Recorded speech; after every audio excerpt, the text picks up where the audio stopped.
Pin presses are the real deal, but they must be done right for maximum progression and injury prevention. So let's break that down right now, starting with the form. You must pay attention to the setup before doing this movement, otherwise the injury awaits, straight up. Examine the bench in relation to the center knurling of the barbell, in addition to the colors, how uneven they may be. And of course, the rack. Is it twisted or even?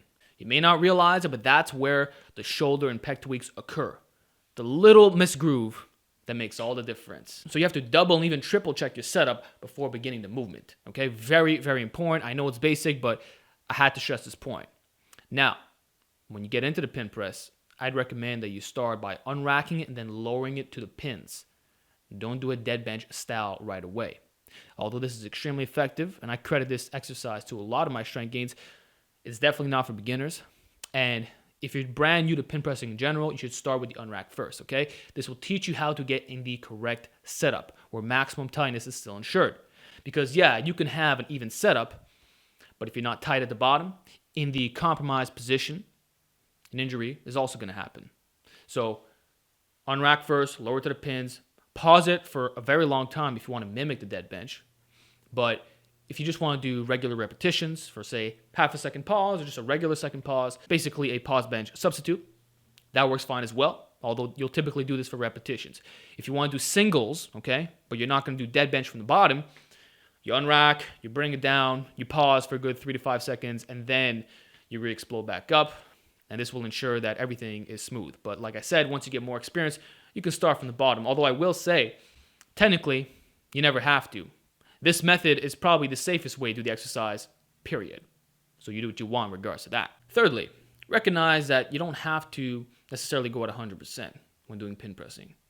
I would say a safer bet is 90%. My classic 3 sets of 1 at 90%, or 5 sets of 1 90%. Pretty freaking brutal. Or maybe capping at 95 if you really want like a close PR, right? But I'd say you probably don't have to go 100% balls to the wall. It might be a better idea for your longevity, real talk, even though it'll get you extremely strong. So you want to really maximize your safety on this brutal exercise. I mean, you are starting in the most difficult position, right? I would just cap the weights at 90%. Very similar to what some guys prescribe in relation to deadlifting. Don't go 100% on a conventional deadlift all the time. Do 90%. Or if you really want to go heavier, you make it more of a partial type lift. And I would say that also applies to the dead bench. My next tip is to actually use the slingshot and the decline to further enhance the injury prevention process. I've tested the slingshot on dead benching, and in my experience, it only adds 10 pounds. I did 375 dead soft from the bottom. I did 385 with a sling.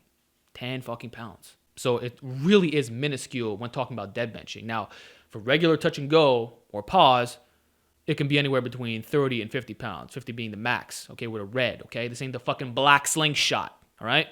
But I digress. The only difference now is that you're getting the extra tuck, the extra tightness, and your shoulders and pecs have that extra effect, which really protects you. So use it. It makes a ton of sense. If you're feeling a little bit achy, but you want to hit some pin presses, just throw on a fucking slingshot. You'll see it barely adds anything. So you might as well do it. In regards to the decline, this is also a major hack. I recommend very slight elevation, okay? Maybe 2 to 3 inch mats, or just putting it on some weight plates. That's all you need. The slight angle, it's going to make you arch a little bit more, reduce the range of motion slightly, not too much, but it'll put you in a better position. Okay, and like I said before, the pin press is more rough on the shoulders and pecs, even with good form. So the decline will allow you to lift a little bit heavier weights. Okay, I'm talking a minor one here, not like a straight up decline, but a small one, right? You'll be able to go a little bit heavier and train in a safer fashion. In fact, it might be superior from a longevity perspective, doing the decline exclusively for pin press. And it'll have carryover with your regular style and regular bench. So you have nothing to worry about. You're still going to get jacked as hell as well. One thing about the slingshot, though, yeah, it only adds 10 pounds if you're starting from the bottom. You know, if you're doing the unrack first, then it's going to be more. I don't know how much it'll be. It'll vary from person to person, but much less than pause or touch and go, that's for sure. So I still recommend it. Finally, I would invite you to use different variations of the pin press. Again, this is just going to allow you to push them for much longer, okay? So don't just do the regular style every single week or every month or whatever. Just change it up, okay? All of them blend together. They all have amazing carryover. They all get you strong. They all get you jacked. And it's not even a competition lift anyway, right? So just treat it as an effective movement that does it all, right? So I recommend close grip pin presses, a little bit wider, off the chest, a little bit above the chest, even adding band tension if you want to make the lockout heavier and the bottom lighter. The slingshot style, like I described earlier, the decline, like even incline pressing as well. That's pretty effective. And I didn't talk about it in today's video, but overhead pin pressing is also money. But I really want to talk about benching specifically, right? So do it all. This will allow you to milk the pin presses for much longer. I'm telling you from experience here, okay? And this happens to work perfectly on a concurrent routine, like my naturally enhanced program. You can rotate the variations every single week. So week 1, you can do a regular pin press. Week 2, close grip. Week 3, maybe a decline. Week 4, with a sling.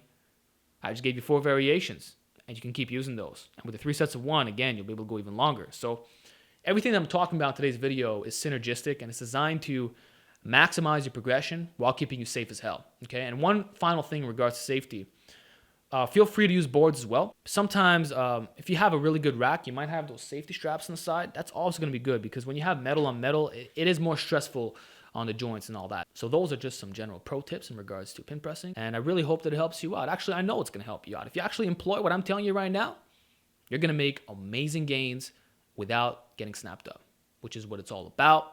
Health, injury prevention, all that is number 1. So keep crushing those PRs, and I'll talk to you next time.